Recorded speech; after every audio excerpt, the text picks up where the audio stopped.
नमस्कार जी, बिहार झारखंड के digital platform में आप सभी का स्वागत है। मैं हूं आपके साथ अंजलि आनंद। आस्था का महापर्व छठ पूजा की शुरुआत हो चुकी है और छठ को लेकर आप देख रहे हैं कि पूरे देश में, देश ही नहीं विदेशों में भी खासा उत्साह है। छठ पूजा की बात की जाए तो बहुत सारी मान्यताएं हैं।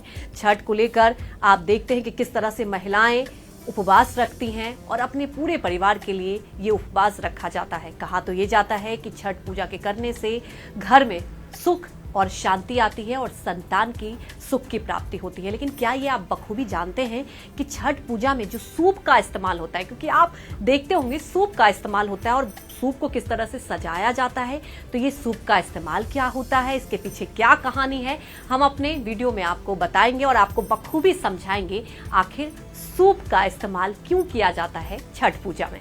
साधु ऐसा चाहिए जैसा सूप सुभाए, सार सार को गही रहे थोथा दे उड़ाए।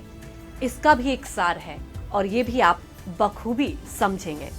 हालांकि आप लोग देख रहे होंगे कि बाजारों में सूप सजे हुए हैं और पहले से ही इसकी तैयारी होने लगती है।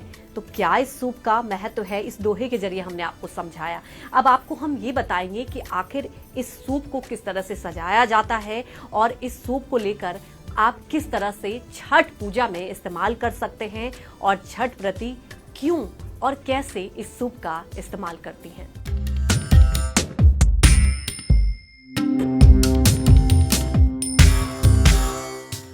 महात्मा कबीर ने ये बात किसी सज्जन आदमी का चरित्र बताने के लिए कही है, लेकिन हमारा ध्यान इस ओर भी जाना चाहिए कि उन्होंने सिर्फ सूप को ही क्यों चुना।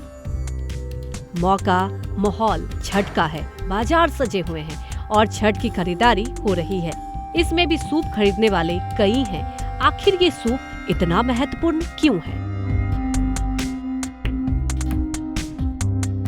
सनातन परंपरा में अगर किसी वस्तु का उल्लेख किया जा रहा है तो निश्चित ही उसका जीवन में विशेष अर्थ है। सूप की जरूरत का राज छिपा है इसके बनने के पीछे कहानी में।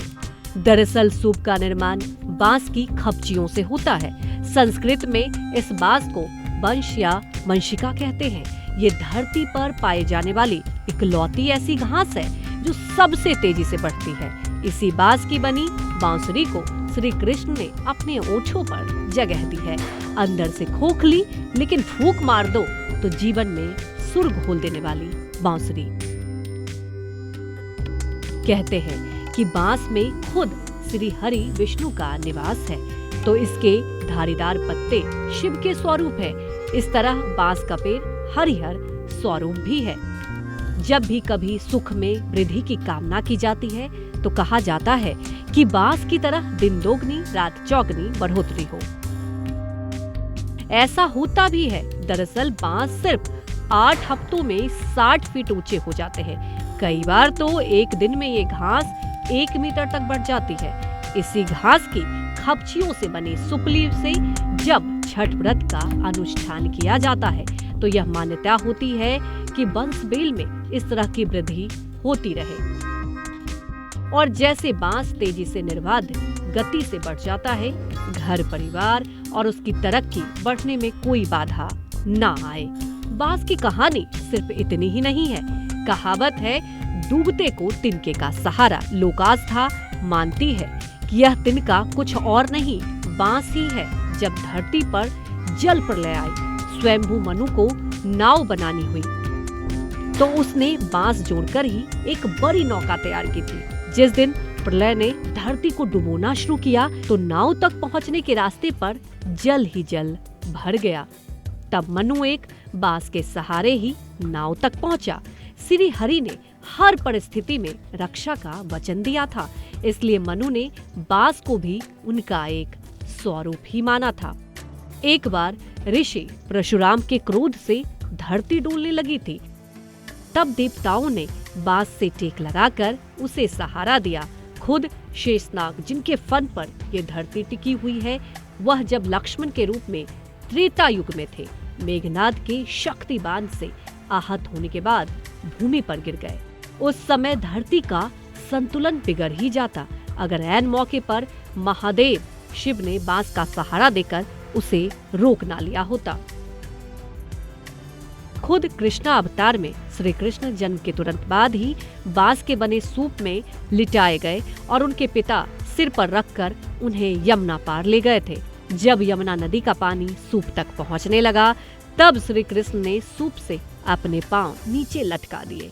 माँ यमुना उन्हें प्रणाम कर वापस तल पर लौट गई और वसुदेव जी को नदी पार करने का मार्ग दे दिया।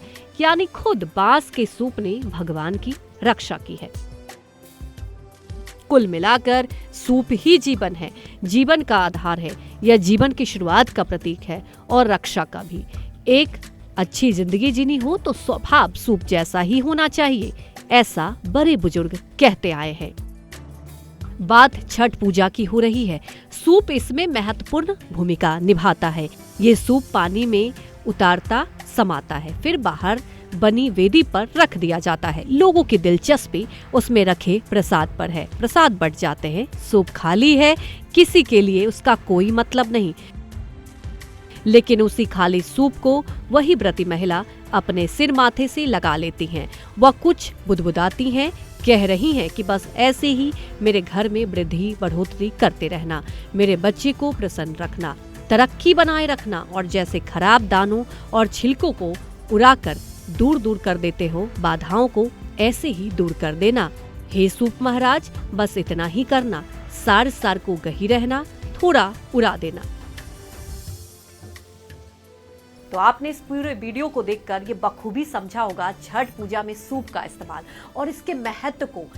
और खास कर देखिए, हमारे देश में जो भी त्योहार मनाया जाता है उसके पीछे कहानियां होती है, उसके पीछे कहीं ना कहीं एक आप समझ सकते हैं सार होता है। इसी तरह छठ पूजा में सूप के इस्तेमाल का क्या होता है महत्व, ये आपने समझा होगा और मुझे यकीन है कि आप लोगों को ये वीडियो भी पसंद आया होगा। अगर आपको ये वीडियो पसंद आया है तो आप इसको लाइक कीजिए, शेयर कीजिए, सब्सक्राइब कीजिए। धन्यवाद।